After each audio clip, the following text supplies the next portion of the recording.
जय भीम जय मूल निवासी। Shreshta NETS national entrance test for Shreshta 2023 की प्रवेश परीक्षा हो चुकी है। ये प्रवेश परीक्षा 18 जून 2023 को हुई थी और इसका जो परिणाम है 8 जुलाई 2023 को इसका परिणाम भी आ चुका है। सभी बच्चों की बेचैनी बढ़ रही है, सभी माता पिता परेशान हैं, बच्चे परेशान हैं क्योंकि जुलाई का महीना चल रहा है। जुलाई में भी अंतिम सप्ताह शुरू हो चुका है। श्रेष्ठा की जो फर्स्ट काउंसलिंग हुई थी, पहली काउंसलिंग जो हुई है, उस काउंसलिंग का अभी तक रिजल्ट नहीं आया है, जिसको बोलते हैं सीट अलॉटमेंट लेटर अभी तक जनरेट नहीं हुआ है। जब तक सीट अलॉटमेंट लेटर जनरेट नहीं होगा तो बच्चों को ये पता नहीं चलेगा कि भाई उनका सिलेक्शन हुआ है या नहीं हुआ है, उनको कौन सा स्कूल मिला है, कहाँ मिला है। ये सारी चीज़ें जो है उनको परेशान कर रही हैं। तो सभी बच्चों का लगातार एक प्रश्न बना हुआ है कि श्रेष्ठा का जो फर्स्ट काउंसलिंग हुई है, जो पहला राउंड चल रहा है, इसका स्कूल अलॉटमेंट लेटर कब जनरेट होंगे। तो इसका जवाब जानने के लिए हम पिछले साल का जो हमारा रिकॉर्ड है, पिछले साल का जो एक्सपीरियंस है, उस पर एक चर्चा करते हैं। तो मैं आप सभी के साथ में एक स्क्रीन शेयर करूंगा। आप उस स्क्रीन के माध्यम से समझने की कोशिश करेंगे कि पिछले साल प्रवेश परीक्षा कब हुई थी, उसका परिणाम कब आया था, उसके पहले राउंड की काउंसलिंग कब से शुरू हुई थी, उसकी अंतिम तिथि क्या थी, और पहले राउंड की काउंसलिंग के लिए अलॉटमेंट जो लेटर जनरेट हुए थे वो कब हुए थे। तो उसके आधार पे हम लोग डिस्कशन करेंगे कि ये जो इस बार के जो अलॉटमेंट लेटर हैं वो कब तक जनरेट हो सकते हैं। तो मैं आप लोगों के साथ में एक स्क्रीन शेयर करता हूँ, उस स्क्रीन को हम समझने की कोशिश करते हैं।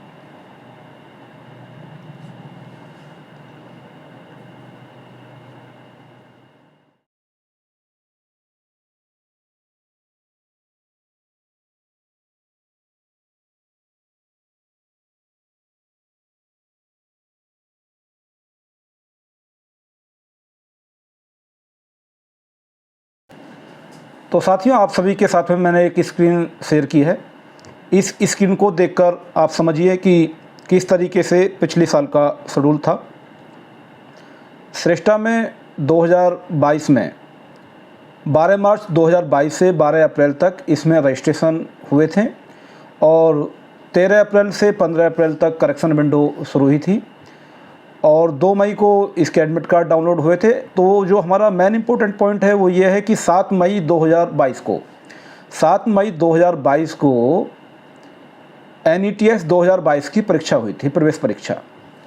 और इसका अब हम परिणाम देखें कि 7 मई के बाद जब इसका रिजल्ट आया तो हम इसका ये देखेंगे कि 20 मई को, यानी कि 20 मई को इसका जो रिजल्ट है वो NTA ने इसका रिजल्ट डिक्लेयर कर दिया। इस बार आपका भी आया होगा, आपने देखा होगा आपका NTA स्कोर। तो इस तरीके से पिछली बार भी, यानी कि आप देखिए कि 13 तारीख, ये 7 मई 2022 को ये प्रवेश परीक्षा हुई और केवल 13 दिन बाद 20 मई 2022 को इसकी जो है इसका रिजल्ट आ चुका था। और इसका जब रिज़ल्ट आया था तो उसकी काउंसलिंग के लिए एक शेड्यूल जो है इन लोगों ने निकाला कि 20 तारीख को रिज़ल्ट आने के बाद 22 मई से 30 मई तक, यानी कि हम 8 दिन माने तो ये 8 दिन तक काउंसलिंग चलेगी और 8 दिन के बाद 30 तारीख की ही रात को मिडनाइट में 12 बजे फर्स्ट काउंसलिंग का जो ये राउंड है वो लास्ट डेट हो जाएगा। और अगले दिन, यानी कि 30 तारीख के बाद अगले दिन 31 मई को इसका जो अनाउंसमेंट है वो रिज़ल्ट का जो अनाउंसमेंट हो जाएगा। यानी कि फर्स्ट राउंड की काउंसलिंग का जो रिज़ल्ट है वो 31 मई को, यानी कि 30 मई के बाद लास्ट डेट के बाद 31 मई को उसका परिणाम आ जाएगा। और 1 जून 2022 से 7 जून 2022 तक बच्चों को जो है स्कूल में रिपोर्ट करना है। उसके बाद ये सेकंड जो काउंसलिंग है उसका जो इन्होंने शेड्यूल दिया हुआ है, क्योंकि अभी हमारा इस बार का फर्स्ट राउंड का ही काउंसलिंग का शेड्यूल हमको क्लियर नहीं है, तो अभी हम पहले उस पर बात कर लेते हैं। सेकंड की तो आप लोगों को पता चल ही जाएगा। तो अभी हम बात करें कि इस साल जो प्रवेश परीक्षा हुई थी, NETS 2023 की जो प्रवेश परीक्षा हुई थी वो 18 जून 2023 को हुई थी। 18 जून 2023 को ये प्रवेश परीक्षा हुई थी। इसका जो रिज़ल्ट है वो रिज़ल्ट जो आया है उस रिज़ल्ट की हम बात करें कि वो कब आया है, तो इस रिज़ल्ट को हम देखेंगे कि डेट 8 जुलाई 8 जुलाई 2023 को इसका रिज़ल्ट जो है वो डिक्लेयर हो चुका है। तो इस तरीके से ये जो आपका रिज़ल्ट की जो डेट है वो 8 जुलाई 2023 है। और उसके बाद जैसा कि हम पिछले साल से कंपेयर करें कि भाई 20 मई को रिज़ल्ट आया था तो 2 दिन बाद काउंसलिंग शुरू हो चुकी थी। तो 2 दिन बाद काउंसलिंग की हम बात करें तो इस बार जो काउंसलिंग शुरू हुई है वो 2 दिन बाद नहीं हुई है, 10 तारीख को नहीं हुई है, बल्कि 13 तारीख को काउंसलिंग विंडो शुरू हुई थी और 13 तारीख से लोग काउंसलिंग कर रहे हैं। ये काउंसलिंग इस तरीके से काउंसलिंग हुई थी जिसमें सभी स्कूलों की लिस्ट थी और सभी लोगों ने अपनी अपनी चुनिंदा जो स्कूल हैं, जो उनको पसंद स्कूल हैं, तो उन्होंने वो स्कूल जो है सेलेक्ट किए थे। ये कैंडिडेट प्रोफाइल लेटर भी उनको जनरेट हुआ था और चॉइस लॉक करने के बाद इस तरीके की एक लिस्ट उन्होंने जनरेट की थी कि हमने अपनी चॉइस लॉक कर दी हैं। उस चॉइस को लॉक करने के बाद इस तरीके से लॉक चॉइस फॉर राउंड 1, यानी कि राउंड 1 के लिए उनकी चॉइस लॉक हो गई थी। लेकिन अभी तक श्रेष्ठा के तरफ से, श्रेष्ठा की जो वेबसाइट है, NETS की जो वेबसाइट है, उसकी तरफ से अभी तक ऐसा कोई नोटिस नहीं आया है जिस तरीके से 2022 का नोटिस हमारे पास था।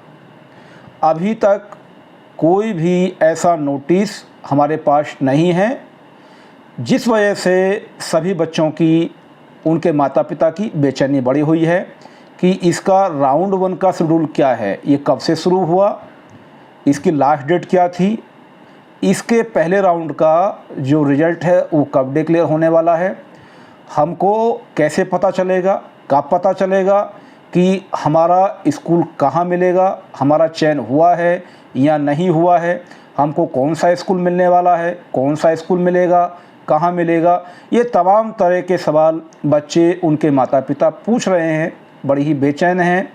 तो श्रेष्ठा की भी मेल आईडी पे बहुत से पेरेंट्स ने अपनी शिकायत दर्ज की है, हज़ारों की संख्या में मेल किए गए हैं, उसके बावजूद भी श्रेष्ठा की तरफ से कोई भी जवाब नहीं दिया गया है और ना ही अपनी वेबसाइट पे कोई अपडेट किया गया है। तो इस तरीके की लापरवाही हज़ारों बच्चों के भविष्य से खेलने वाली लापरवाही है, उनके माता पिता को परेशान करने वाली लापरवाही है।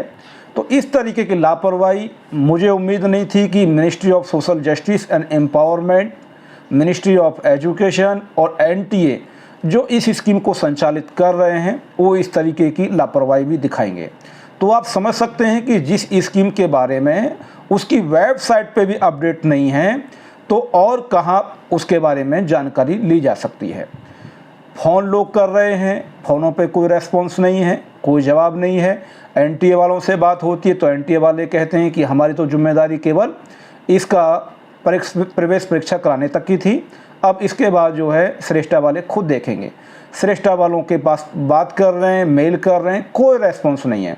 तो इस तरीके की जो लापरवाही है इन बच्चों के माता पिता को परेशान कर देने वाली है। जो भी बच्चे, जो भी माता पिता अपनी जो शिकायत है वो दर्ज करना चाहते हैं, वो मेल करना चाहते हैं, तो हम आपको कुछ मेल आईडी बता रहे हैं। आप उन मेल आईडियों को हमारी इस स्क्रीन पर देख सकते हैं कि वो मेल आईडी कौन सी हैं। साथियों, जब हमको जानकारी नहीं मिल रही है तो हम अपनी समस्या कहाँ पे दर्ज करें, किससे बात करें, इस संदर्भ में जानने के लिए हम आपको कुछ मेल आईडी, कुछ कॉन्टैक्ट नंबर बताते हैं। तो अभी आपके साथ मैं एक स्क्रीन शेयर कर रहा हूँ। उस स्क्रीन पे आप देखेंगे कि वो जो ऑथराइज कॉन्टैक्ट नंबर हैं, मेल आईडी हैं, आप उस पे मेल करें, बात करें, ताकि उनके संज्ञान में आपकी समस्या जाए और वो जल्दी से इस विषय में तुरंत कार्रवाई करें।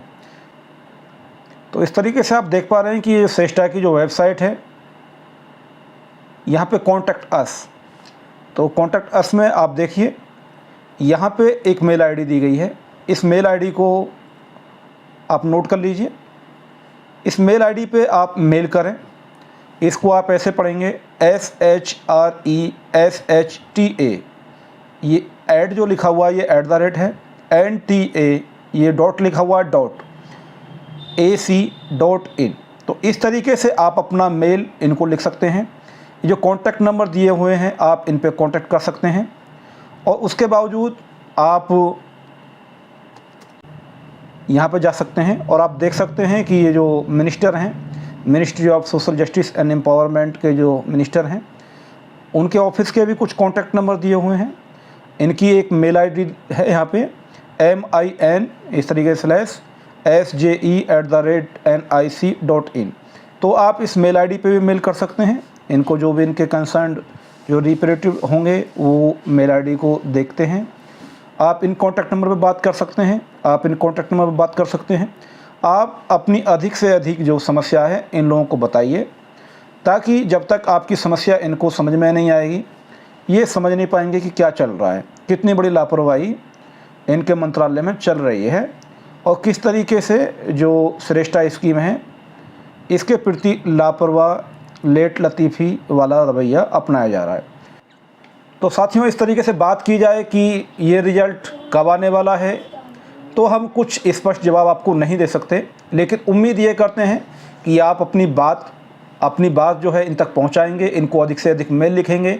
आप संबंधित जो मंत्रालय है, जो मिनिस्ट्री है, उनके जो नेता हैं, उनके जो पदाधिकारी हैं, उनके नाम और उनका जो ट्विटर हैंडल है उसको आप देख के उनको ट्वीट करेंगे, अपनी शिकायत उन तक दर्ज कराएंगे, अधिक से अधिक मेल करेंगे, अधिक से अधिक फ़ोन करके उनको अपनी समस्या बताएंगे।